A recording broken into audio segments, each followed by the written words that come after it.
Hello बच्चों, आपका MST electrical classes में स्वागत है। तो आप सभी कैसे हो? आई होप कि आप सभी अच्छे होंगे। जैसा कि आपको पता ही होगा, मेरा नाम मनदीप सिंह है। मैं आपको रोजाना यूट्यूब पर इलेक्ट्रिकल जो सब्जेक्ट है वो पढ़ाता हूँ। तो हमारा जो चैप्टर चल रहा था वो हमारा एसी फंडामेंटल चल रहा था। एसी थ्योरी चैप्टर है वो चल रहा था। तो इसमें हमारा एक लेक्चर हो चुका है। इससे पहले हमने चार पांच छह टॉपिक कर लिए हैं। अपना इलेक्ट्रोस्टैटिक कर लिया, बेसिक इलेक्ट्रिसिटी है, डीसी थ्योरी है, रेजिस्टेंस है, कैपेसिटर, इंडक्टर वगैरह है। ये जो चैप्टर है ये हमने कर लिए हैं। हमारा अभी जो प्रेजेंट टाइम में जो चैप्टर चल रहा है वो है एसी फंडामेंटल। तो इसका हमारा एक लेक्चर हो चुका है ना। तो उसमें हमने पढ़ा था एसी और डीसी सप्लाई में अंतर। लेकिन जो अपना मेनली चैप्टर है वो आज से स्टार्ट होने वाला है। तो हम बिना कुछ देरी किए हम स्टार्ट करते हैं आज का लेक्चर। तो चलो लेट्स गो। क्या है एसी थ्योरी? ऐसी थ्योरी बोल रहे हो, ऐसी फंडामेंटल बोल रहे हो ना। तो इसमें क्या है, सबसे पहले तो हम देखते हैं कि अपनी जो वेव होती है, वेव तरंग,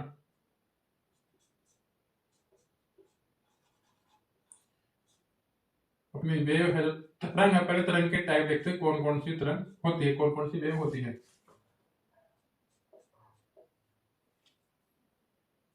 एक तो होती है साइनोसाइडल वेव, इसको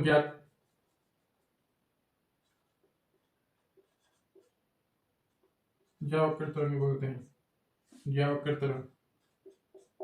इंग्लिश में इसको साइनोसाइडल बोलते हैं। स्पेलिंग मिस्टेक हो सकती है ना। Sinusoidal wave, sinusoidal wave. तो साइनोसाइडल वेव कौन सी होती है? तो ये अपनी जो एक नॉर्मल जो वेव होती है इसको साइनोसाइडल वेव बोलते हैं।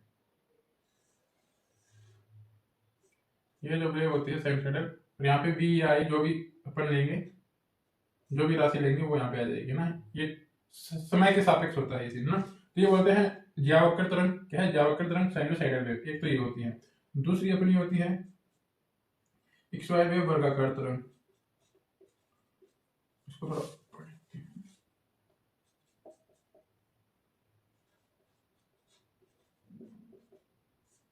वर्गाकार तरंग, एक्स वाई वेव। तो ये क्या होती है? ये अपना पॉजिटिव साइकिल है, ये अपना नेगेटिव साइकिल है।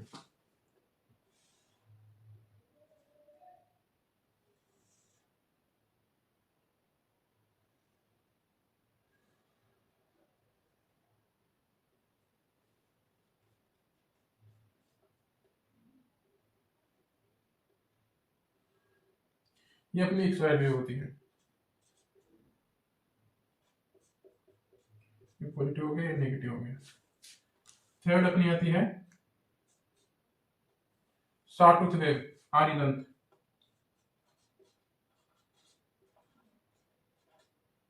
आर्यदंत तरंग, इसको सॉटूथ भी बोलते हैं।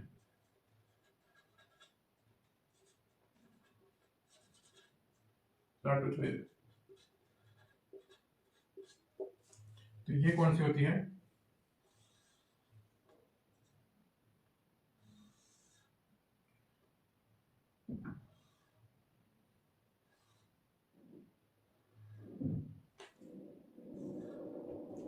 इस प्रकार की वेव होती है, ये होती है अपनी sawtooth. 10 minus time.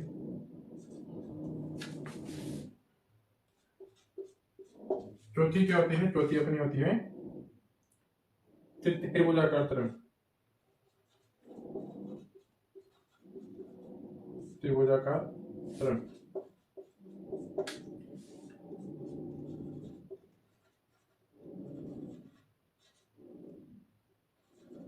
Triangular wave, right. त्रिभुजाकार तरंग। तो त्रिभुजाकार तरंग कौन सी होती है? ये अपने स्टेप की होती है। इसमें अपना त्रिभुज बनता है।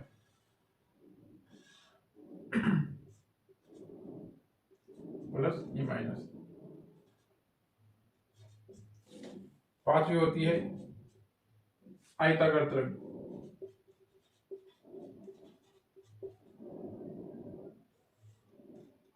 आयताकार तरंग जिसको हम बोलते हैं रेक्टेंगुलर, रेक्टेंगुलर।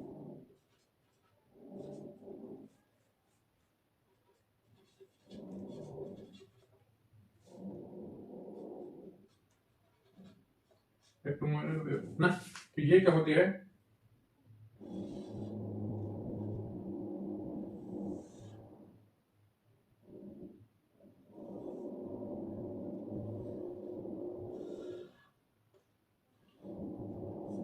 इस टाइप की जो वेव होती है ना, ये अपनी रेक्टेंगुलर वेव होती है। अब तुम कहोगे ये तो एक प्रकार की एक्सवायर वेव ही है, बट नहीं है। एक्सवायर में क्या है कि एक्सवायर होता क्या है, एक्सवायर होता है जिसकी चारों भुजा बराबर होती है, जिसकी चारों भुजा बराबर होती है वो अपना एक्सवायर होता है ना। ये क्या एक्सवायर। और रेक्टेंगल जो आयत होता है वो कैसा होता है, जिसकी आमने सामने की भुजा बराबर होती है, ये है आयत, है ना, और ये है एक्सवायर। तो सेम वैसे ही ना, तो ये रेक्टेंगल है और ये एक्सवायर वेव है अपनी। तो क्या होना है, वेव अपनी पांच प्रकार की वेव होती है। एक तो होती है साइनोसाइडल वेव, ज्यावक्र तरंग, जो हम ऐसे फंडामेंटल में पढ़ते हैं, पर जो मैक्सिमम जो भी सवाल पढ़ेंगे, जो भी पढ़ेंगे वो साइनोसाइडल वेव के बारे में नहीं पढ़ेंगे। कुछ कुछ चीजें इनके बारे में इनके बारे में भी देखेंगे। तो ये अपनी ज्यावक्र तरंग साइनोसाइडल वेव है ना। एक्सवायर वेव, जिसमें एक्सवायर बनता है आरिदंत साटुत, जिसमें ये इस टाइप की वेव होती है, ये आरिदंत होती है, त्रिभुजाकार में त्रिभुज बनेगा, आयताकार में आयत की तरह दिखेगी। बस इसमें ये याद रखना, ये जो आयताकार तरंग है ये सबसे अशुद्ध टाइप की ऐसी तरंग है। अगर हमसे पूछे, अगर ये 5 ऑप्शन में पूछे कि भाई सबसे अशुद्ध वेव कौन सी है, तो वो रेक्टेंगुलर वेव है। अगर ये ऑप्शन में दे और फिर पूछे कि रेक्टेंगुलर मतलब सबसे अशुद्ध तरंग कौन सी, तो आयताकार तरंग होगी। लेकिन अगर इसके अलावा कोई अशुद्ध तरंग दे, तो आपने ये देख लिया, देखो तुमको आगे बताऊंगा। पहले तो हमने देख लिया 5 प्रकार की वेव होती है, इस स्टेप की ये वेव होती है ना। तो अब हम पढ़ते हैं आगे पढ़ते हैं अभी हम, और ये आपको समझ में भी आया होगा, ठीक है। तो अब हम पढ़ते हैं आगे। पहले तुमको बताता हूँ शुद्ध और अशुद्ध क्या होती है। वो जो पीछे पढ़ी थी वो होती है तरंग, जिसमें पॉजिटिव नेगेटिव बराबर होती है, वो होती है शुद्ध तरंग, है ना। अब अपनी आती के अशुद्ध किसको बोलते हैं,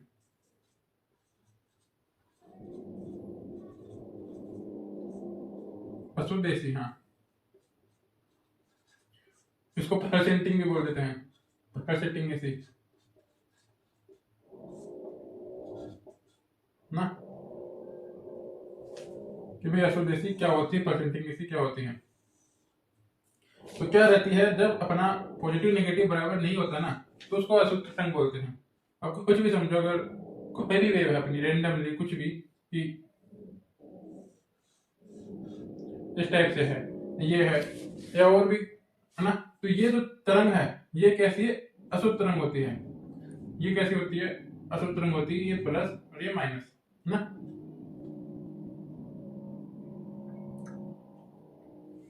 तो ये वाली अपनी जिसमें पॉजिटिव नेगेटिव बराबर नहीं होता ना, वो अपनी अशुद्ध ऐसी तरंग होती है ना। और जिसमें पॉजिटिव नेगेटिव बराबर होते हैं, जितना ऊपर है उतना ही नीचे है, तो वो शुद्ध ऐसी तरंग होती है। जैसे डीसी की बात करें तो अशुद्ध डीसी की बात करते हैं, अशुद्ध डीसी की बात करते हैं। अगर ये वेव सीधी है, अगर ये तरंग सीधी है तो ये तो है शुद्ध है, ये कैसी है, ये शुद्ध है बनी। लेकिन अगर ये वेव के फॉर्म में है, अगर इस टाइप से है या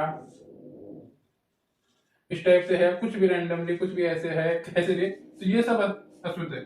ये तीनों ही है ना, 1 2 3, ये तीनों ही अशुद्ध है। क्या है, 1 2 और 3 तीनों कैसी है, अशुद्ध डीसी है ना, अशुद्ध रंग अशुद्ध डीसी है।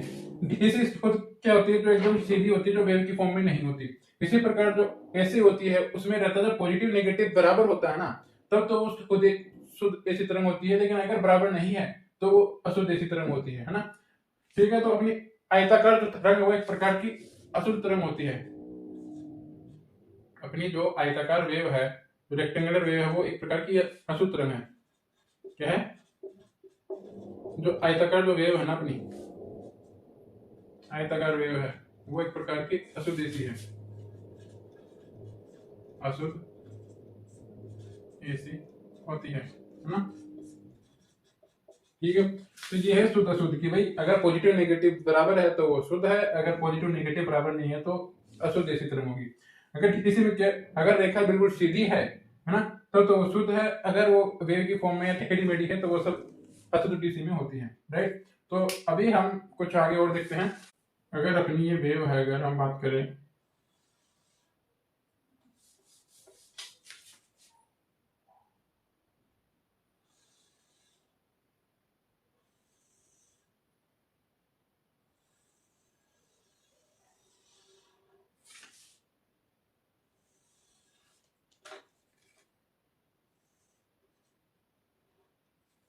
अगर हम बात करें यहाँ पे वी आई जो भी होगा ये टाइम के सापेक्ष होता है, ठीक है। तो यहाँ पे 0 डिग्री का होता है अपना, यहाँ 0 डिग्री, यहाँ पे अपना 180 डिग्री होता है, और यहाँ अपना बनता है 360 डिग्री, 360 डिग्री का कोण बनता है। तो ये जो बीच की कंडीशन होती है इसको हम 90 डिग्री बोलते हैं, और इस 360 को 2 पाई लिखा जाता है, रेडियन में क्या लिखते हैं 2 पाई, 180 को पाई, तो 180 का आधा कितना होगा पाई बाई 2, तो इसको हम पाई बाई 2 बोलते हैं। इसी प्रकार ये जो होता है ये होता है 3 पाई बाई 2, 270 डिग्री, ठीक है, 270 डिग्री, और ये होता है 3 पाई बाई 2 बोलते हैं इसको, 3 पाई बाई 2। तो ये क्या है 0 डिग्री, ये पाई बाई 2 होता है, 90 डिग्री होता है, इस पे पॉजिटिव में मैक्सिमम मान होगा, ये जो होगा ये मैक्सिमम मान है, और ये भी मैक्सिमम मान है।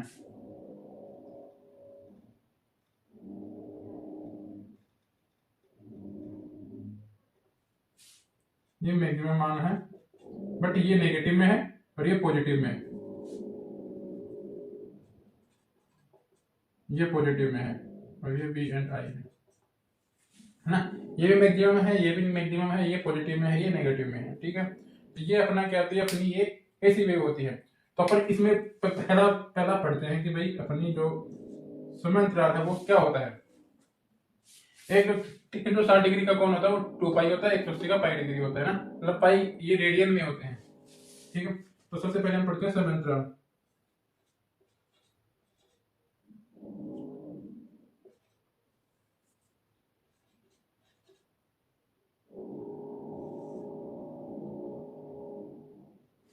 समय अंतराल टाइम पीरियड,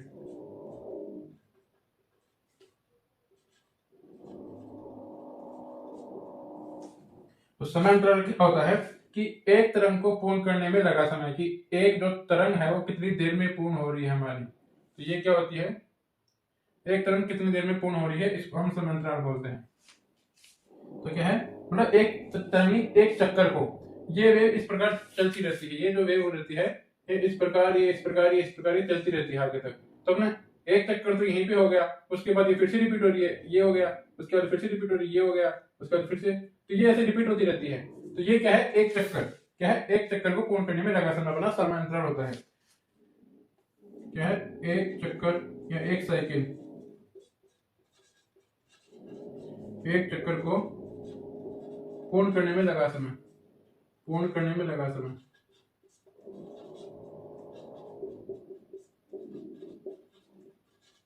लगा समय, एक चक्कर को पूर्ण करने में जो लगा समय है वो अपना समय अंतर होता है, टाइम पीरियड होता है। इसको टी से डिफाइन करते हैं, टी से ना। तो इसका मात्रक व प्रतिकेश का जो मात्रक होगा, मात्रक इसका सेकंड ही होगा, मात्रक इसका सेकंड ही होता है, सेकंड होता है, ठीक है। मात्रक सेकंड है, प्रतीक टी से इसको डिफाइन करते हैं, है ना। प्रतीक टी होता है एक चक्कर को पूर्ण करने में लगा समय, क्योंकि एक चक्कर कितनी देर में पूरा होगा वो अपना समांतर होता है, टाइम पीरियड होता है ना, ठीक है। दूसरा क्या होता है, दूसरा अपना होता है आवर्ती, फ्रीक्वेंसी। फ्रीक्वेंसी जस्ट इसका उल्टा है, इसमें है कि भाई एक चक्कर में पूर्ण करने में लगा समय, कि एक चक्कर कितनी देर में पूरा होगा। आवर्ती बोलती है कि भाई एक सेकंड में तुम कितना चक्कर लगाओगे, है ना, एक सेकंड में चक्कर मतलब कितने चक्कर लगाओगे, क्या है आवर्ती। फ्रीक्वेंसी, भाई स्पेलिंग मिस्टेक हो सकती है ना। आवर्ती, फ्रीक्वेंसी क्या है कि भाई एक सेकंड में पूर्ण किए गए चक्रों की संख्या, क्या है, एक सेकंड, एक सेकंड में, एक सेकंड, हाँ, एक सेकंड में पूर्ण किए गए चक्रों की संख्या, पूर्ण किए गए चक्रों की जो संख्या होती है,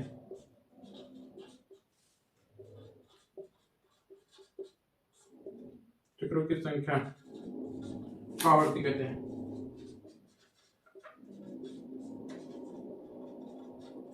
राइट, तो क्या बोला मैंने, समय अंतराल टाइम पीरियड, तो क्या है कि एक चक्कर है, एक चक्कर कितनी देर में पूरा होगा भाई तुम्हारा ना, ये तो अपना समय अंतराल है। आवर्ती क्या है कि भाई तुम एक सेकंड में कितने चक्कर लगा दोगे, एक सेकंड में तुम कितने चक्कर लगा दोगे, है ना, ऐसे कितने चक्कर हो जाएंगे। लेकिन इसने समय फिक्स कर दिया, इसने समय बोल दिया कि तुम एक सेकंड में ही चक्कर लगाओगे तो कितने चक्कर लगा सकते हो, है ना, इसने समय फिक्स कर दिया। इसमें वो समय पूछ रहा था, है ना, इसमें समय पूछा कि एक चक्कर पूरा करने में कितना समय लगता है, तो इसने समय पूछा, इसने बोल दिया समय फिक्स है, तुमको मैंने एक ही सेकंड दिया, तुम जितने चक्कर लगा सकते हो लगाओ, वो चीज है आवर्ती, है ना। तो समय अंतराल का एक चक्कर को पूर्ण करने में लगा समय, कि भाई एक चक्कर कितनी देर में तुम लगा सकते हो। तो उसने बोला कि एक सेकंड में तुम कितने चक्कर लगा सकते हो, इसने समय फिक्स कर दिया एक सेकंड की, एक सेकंड में जितना चक्कर चाहो तुम लगा लो, लेकिन एक सेकंड बाद रुक जाना, तो वो चीज अपनी आवर्ती। ठीक है, आवर्ती को अपन ऐसे डिफाइन करते हैं, ये तो सबको पता है, आवर्ती को हम एफ से डिफाइन करते हैं। ठीक है, स्मॉल एफ भी बोल सकते हैं, कैपिटल एफ भी बोल सकते हैं, बाकी जो आवर्ती का जो फॉर्मूला है वो हम यहाँ लिखते हैं, आवर्ती एफ एफ बराबर क्या हो, 1/t, 1/t, ये क्या समय, जो अपने पास ये पता है कि एक चक्कर कितने समय में पूरा मतलब कितने टाइम में पूरा हो रहा है इसका एक चक्कर, तो हम आवर्ती निकाल सकते हैं, उसका भाग लगा देंगे। अपन को तो एक सेकंड में पूछा तो एक सेकंड अपन ठीक कर देंगे, 1/t आ जाएगा। तो ये इसी प्रकार से आएगा ना, क्या है, तो इस प्रकार आवर्ती के लिए क्या आएगा, ये दोनों बिल्कुल जस्ट उल्टे हैं। ठीक है, आवर्ती बराबर 1/t, टी क्या है, समय अंतराल है।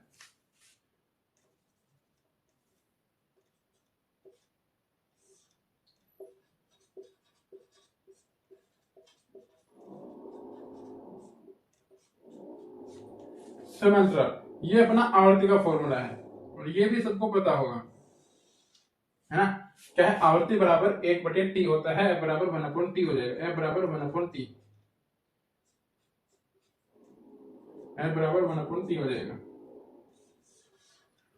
ठीक है, अब बात आती है इसका मात्रक क्या है, आवर्ती का भाई मात्रक क्या है इसका, मात्रक हमें पता है इसका, भाई मात्रक हमें पता है, नीचे क्या है समय अंतराल, और समय अंतराल क्या है, समय टाइम, और टाइम का मात्रक क्या होता है, सेकंड, ऊपर एक है, तो हम बोल देंगे 1/सेकंड है भाई मात्रक, इसी भाषा में बोल दो 1/सेकंड है ना, 1/सेकंड है, यह इसको प्रति सेकंड भी बोल दो, ये प्रति सेकंड इसका मात्रक है, प्रति सेकंड, है ना, या आप इसको बोल दो कि हर्ज भी बोल दो, या बोल दो कंपन की, ये जो वेव है ये इतनी फास्ट होती है कि अपन को ऐसा लगता है जैसे कि कंपन हो रहा हो। ये जो चक्कर अभी तो जैसे अपन ने एक ही बनाई है, लेकिन जब ये होती है ना रियल में, तो वैसा लग रहा है जैसे कुछ कंपन कर रहा हो, ये इतनी फटाफट होती है। तो तुम सोचो एक सेकंड में अपनी जो सप्लाई है, जो लाइट है, इसकी जो फ्रीक्वेंसी होती है वो 50 हर्ट्ज होती है, मतलब एक सेकंड में 50 चक्कर होंगे इस प्रकार, तो इतना फास्ट होता है जैसे कोई कंपन हो रहा हो। तो इसका मतलब हम कंपन या वाइब्रेशन प्रति सेकंड ही बोल सकते हैं, कंपन प्रति सेकंड, एक सेकंड में कितने कंपन कर रही है, कंपन प्रति सेकंड, और हर्ज तो है ही।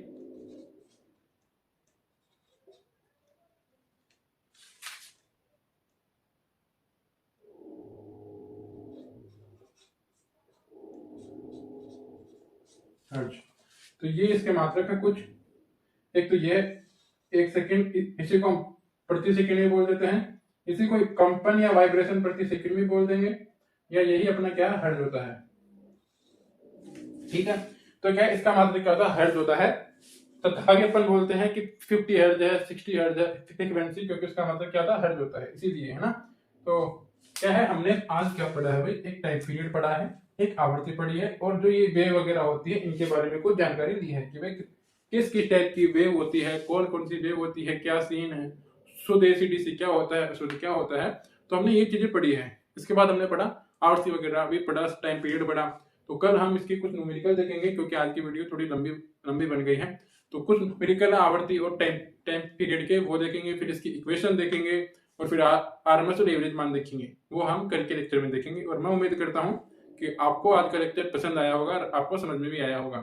तो आज के लिए इतना ही, तो have a nice day, take care, okay, good bye.